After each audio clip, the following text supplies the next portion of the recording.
bonjour. Voilà, alors aujourd'hui j'ai un nouvel appareil que j'ai reçu hier.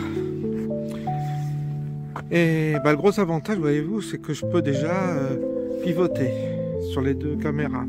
C'est pas mal. Donc je suis pas obligé d'arrêter à chaque fois l'enregistrement. Donc c'est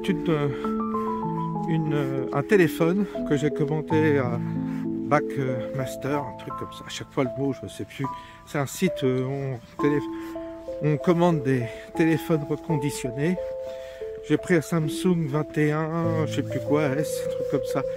Et donc, bah, je sais pas si la batterie est terrible, mais en tous les cas, ça me convient parce que je l'ai acheté uniquement pour faire mes sorties vidéo. Voyez-vous, là, on a entendu la cloche. Il est 4h30 et bah, le soleil va commencer à...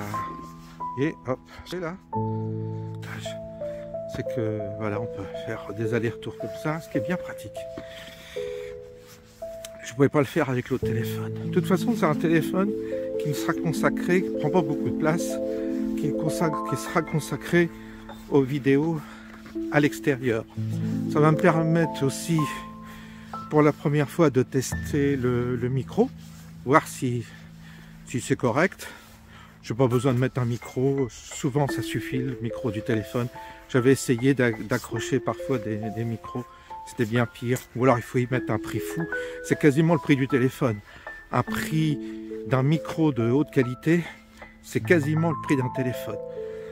Donc c'est pas intéressant. Donc là, bah, il faut que je sorte parce que hier j'ai reçu des amis toute la journée et j'ai pas eu le temps d'aller voir Canel. Donc là, on va aller voir Canel, elle va être affamée. Ceci étant dit, elle a un dévidoir de croquettes et tout, elle ne manque de rien. C'est juste la petite friandise que je lui apporte. Heureusement que c'est pas à moi elle est quand même autonome. Ça fait comme ça fait 2 ans que ça dure, donc il n'y a pas de souci. Et puis la maîtresse revient cette semaine. Donc on la verra plus pendant un certain temps. Donc oui, bah écoutez, je vous remercie tous ceux qui ont participé un petit peu en faisant des dons pour acheter ce téléphone. Bon, bah, ce téléphone... Ah, qu'est-ce qu'il y a du bruit?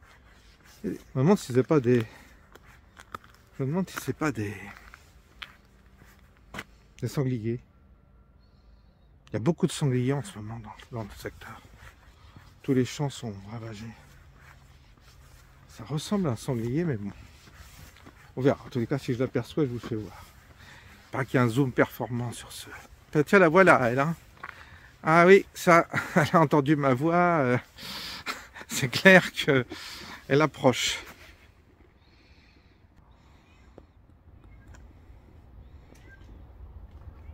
Ça permet de vérifier le zoom.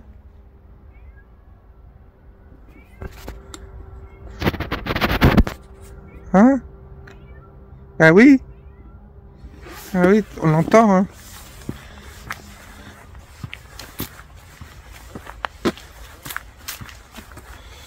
Ah oui, j'arrive. J'arrive. On va s'occuper de toi.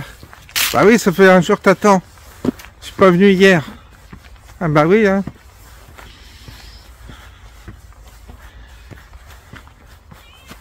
Eh oui.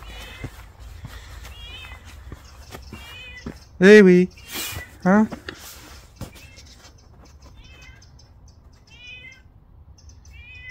Arrive.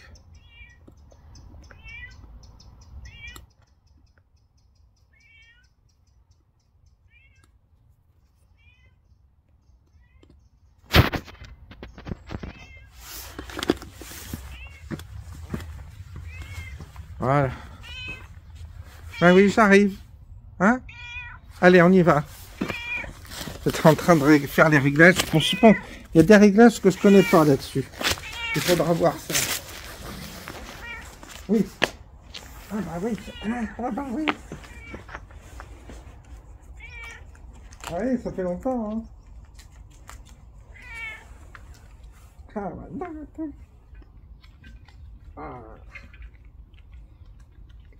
j'en ta casserole.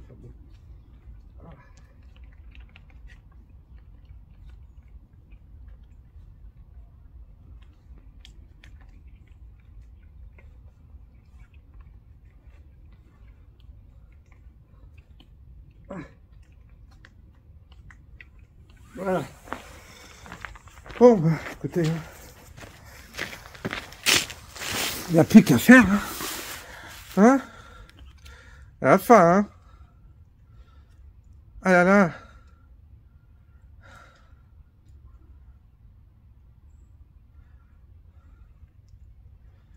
Donc, qu'est-ce que vous pensez de cette image? Mieux, non? On va voir. On va voir. Bon, ben nous, on repart. On repart sur notre chemin. La côte, elle monte. Hein. C'est pour ça que je suis un peu essoufflé. Mais il faut sortir, il faut s'aérer parce que sinon, ça va pas. Il faut faire chez soi. Donc, voilà. Hop.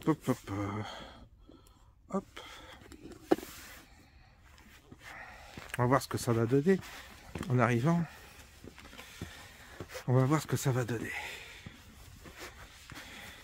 Je pense que la qualité est meilleure quand même. Je pense qu'on va avoir une meilleure qualité d'image. Et puis il n'est pas très lourd, donc c'est pratique. Pas très lourd le téléphone. Donc, vous savez,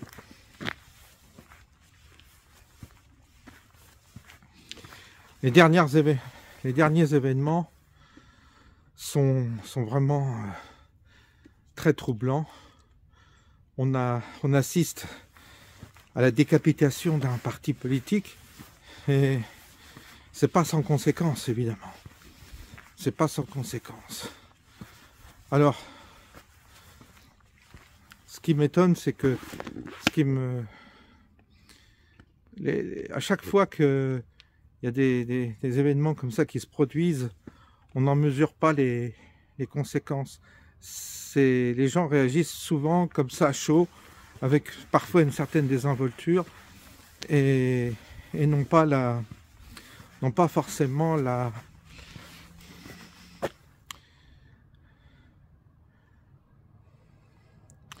n'ont pas l'intelligence, voilà, disons le mot, pour imaginer les conséquences. Parce que si on fait ça à Marine Le Pen, on peut le faire à d'autres candidats politiques qui vous conviendraient mieux. Et si le système cherche à éliminer un candidat, c'est que ce candidat est gênant. Alors, il faut être cohérent. Soit le candidat appartient à l'opposition contrôlée, appartient au système, comme on dit, ou à l'état profond, et dans ce cas, il le laisse en liste. Soit le parti ou le candidat ne correspond pas au profil du système et on l'élimine. Il y a plusieurs manières d'éliminer. Il y a comme ça, l'inéligibilité, pardon, ou alors carrément vous tuez les gens, quoi. Un accident, un faux suicide, j'en sais rien, un cancer. Tout est possible aujourd'hui. Les services secrets peuvent très bien faire des tas de choses, inoculer un cancer, tout ça, on sait que tout ça existe. Donc si on veut éliminer quelqu'un de gênant, on peut le faire. Trump, on a essayé de le faire, mais il a une puissance financière et aux États-Unis, il y a des contre-pouvoirs qui sont quand même importants, plus importants que chez nous.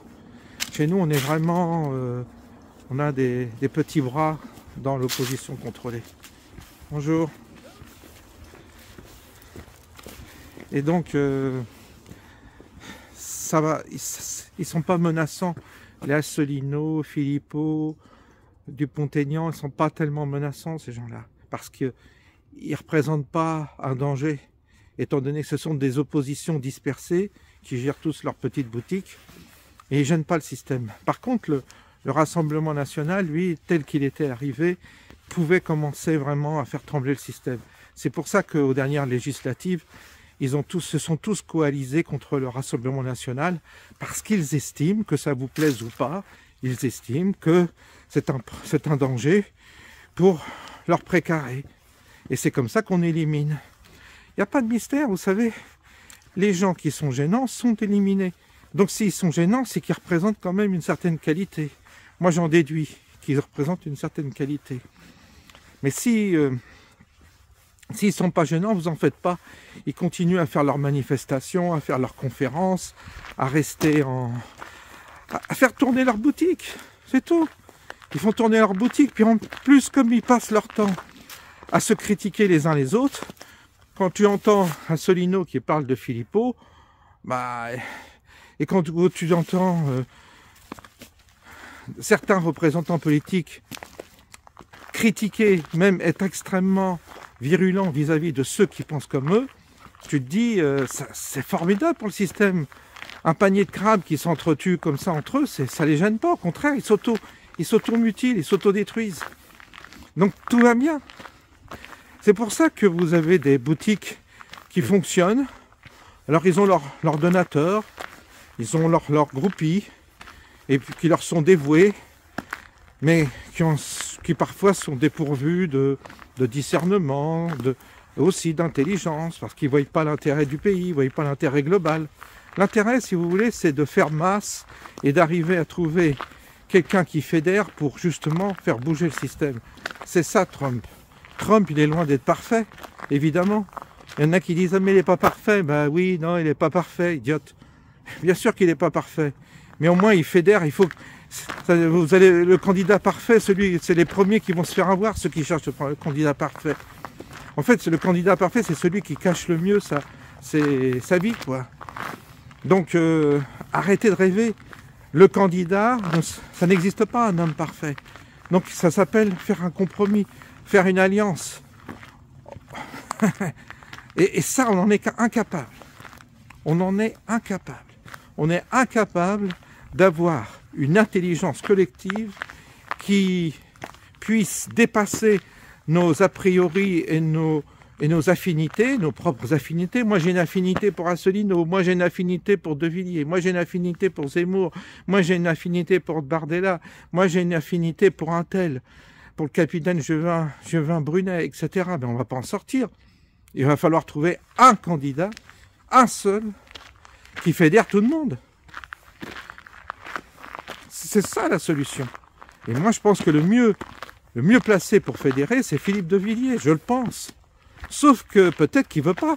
Il ne veut pas retourner, mais si vraiment, vraiment la situation devient calamiteuse et qu'on est vraiment, vraiment dans une phase de totalement effondrement, c'est-à-dire tout part la faillite financière, tout part en couille, l'insécurité, etc. À partir du moment où on a une dérive en France qui est telle que la situation devient mais vraiment hyper calamiteuse, il faut trouver l'homme providentiel. Il n'y a pas le choix. Il faut en trouver un.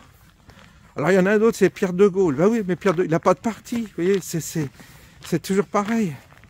Il faut bien voir que derrière, il faut un parti. Il faut une structure. La seule structure actuellement qui tienne la route, c'est le Rassemblement national. Sauf qu'ils ne vont plus avoir de candidats. Alors, comment ça va se faire? Bardella, c'est mort. Il n'a pas du tout les qualités. Il n'a pas pris des positions non plus courageuses pour fédérer toute l'opposition. Parce qu'il faut fédérer ceux qui votent Asselineau, ceux qui votent Philippot, ceux qui votent Dupont-Aignan, et voilà. Et ceux qui votent Zemmour. Donc ça fait beaucoup de personnes qu'il faut fédérer pour justement arriver à se débarrasser de cet état profond qui est un état corrompu, archi-corrompu. Donc moi je sais pas, mais on a intérêt à faire travailler notre intelligence collective pour justement trouver une solution collective, en sachant que vous n'aurez pas, ça ne sera pas parfait, Mais ce sera toujours mieux que Macron, ce sera toujours mieux que ce qu'on a là. Mais c'est vrai que concernant Bardella, c'est pas possible. On ne peut pas... C'est mort d'avance. C'est mort. Les gens voteront jamais. Comme pour Bardella, comme président de la République. Ils en auront ras-le-bol des gamins. Et puis il n'a pas les épaules, il n'a pas pris des positions courageuses non plus. Il manque de couilles, voilà. Donc ça va bien de faire des selfies avec les groupies, les minettes, mais c'est pas possible ça. Et on ne peut pas élire quelqu'un à cause de sa tronche. Il va falloir trouver un mec qui tienne la route. Ça, j'y reviens parce que c'est important. Mais je crois qu'il y en a beaucoup qui ne réalisent pas, qui ne sont pas encore dans la réalité. Ils ne réalisent pas la crise dans laquelle on est. Ils n'ont pas encore réalisé. Et donc on n'est pas encore au fond. On n'aboutit pas au fond. Il faut une grosse crise politique et économique pour que les gens comprennent. Je le dis à chaque fois, je le répète. Donc là, Marine Le Pen, moi je serais elle, je censurerais le gouvernement, puis arrive ce qui arrive. C'est-à-dire là, elle devrait dire à ses députés de s'allier à l'FI, à la NPF, Nouveau Front, oui c'est le NPR, je crois que c'est NPF, en tous les cas, de s'unir avec ceux qui veulent censurer le gouvernement pour descendre le gouvernement actuel, créer une crise politique et essayer de provoquer la démission rapidement de Macron. Et là, du coup, il y aura des candidats qui devront se manifester. Puis peut-être que, je ne sais pas, il arrivera ce qu'il arrivera. Moi, je vais vous dire, hein, à tout choisir, je préfère Zemmour que Bardella. Zemmour, pour moi, ça a toujours été un bon candidat, mais il a fait des erreurs.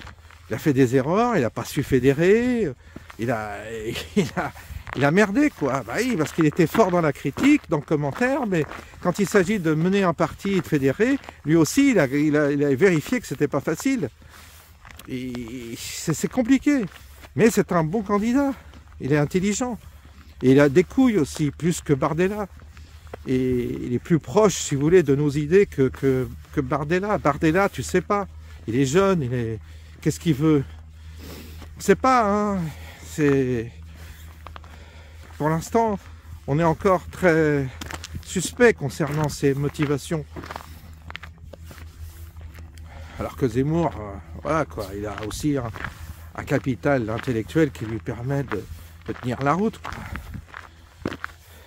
Et puis c'est fini l'économie socialiste. Il faut arrêter avec cette économie d'assistanat. Je suis pas sûr qu'avec Bardella, ça soit le cas. Donc du coup, peut-être que Zemmour va relever la tête, mais en tous les cas, c'est compliqué parce que son parti est bien esquinté. En tous les cas, il faut que la crise arrive. Il faut qu'une crise arrive et on verra bien. Alors c'est là qu'on va voir qui se révèle, comment les gens se révèlent. Il faut donc avoir ce courage de provoquer une crise politique profonde de façon à voir qui va émerger, qui va sortir de ce marécage. Parce que là, c'est très difficile pour l'instant de prendre parti pour l'un ou pour l'autre. Je pense qu'on devra prendre parti pour celui qui fédère le plus. Il faut fédérer, il faut rassembler. Et pour l'instant, on est trop divisés. Les Gaulois sont divisés. Ça va pas. Enfin voilà. Bon, ben, je pleure. Il fait un peu froid, hein. Là, ça y est. Les gelées vont arriver. Regardez. Là, il y a un beau ciel. Soleil.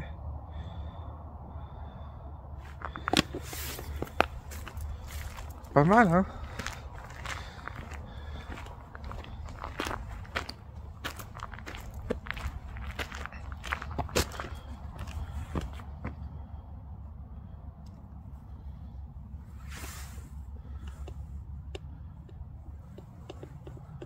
Voilà.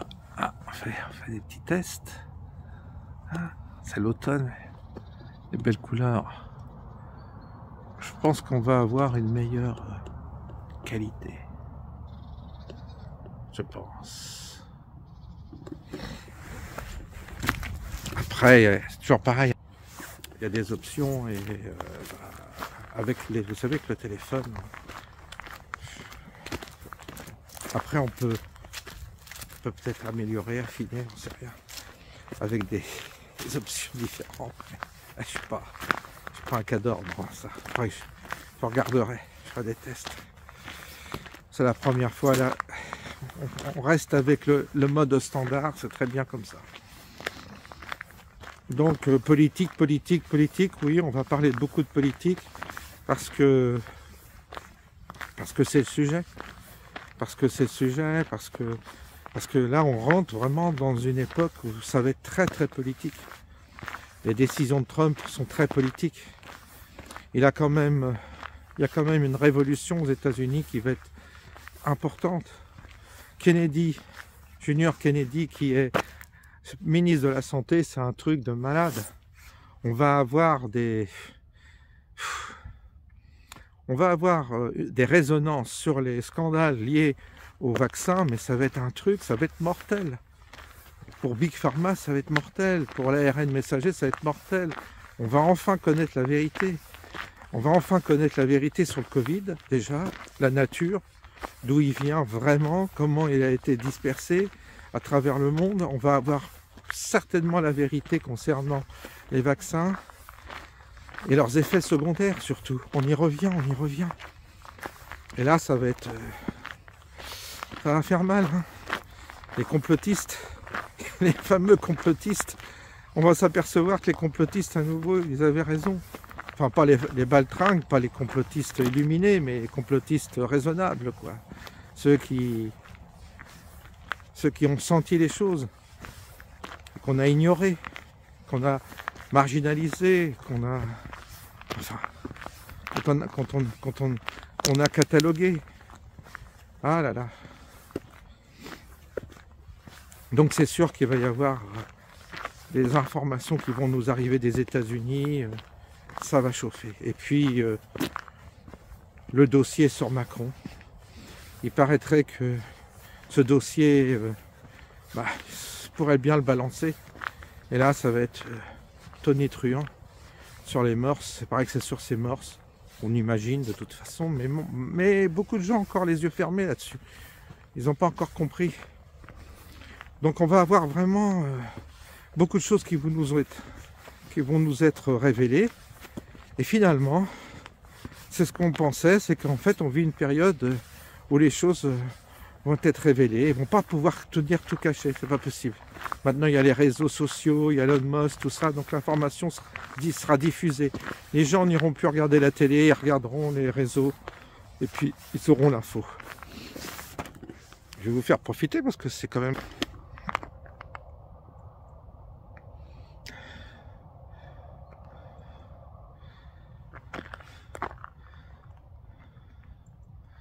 Voilà, la campagne.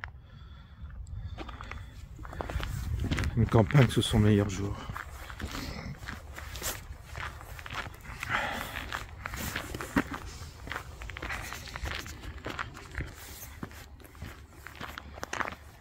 Écoutez, c'est samedi, je vous souhaite un bon week-end, je vous souhaite une bonne soirée, et on se dit à bientôt.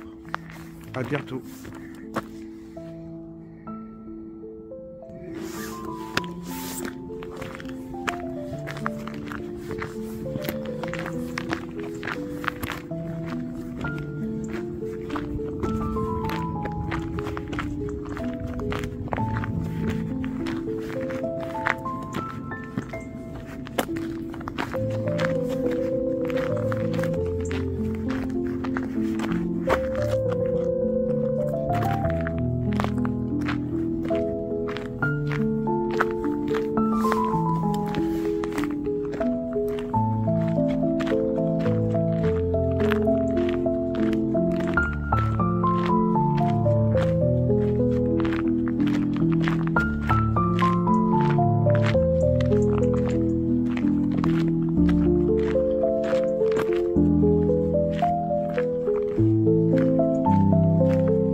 Thank you.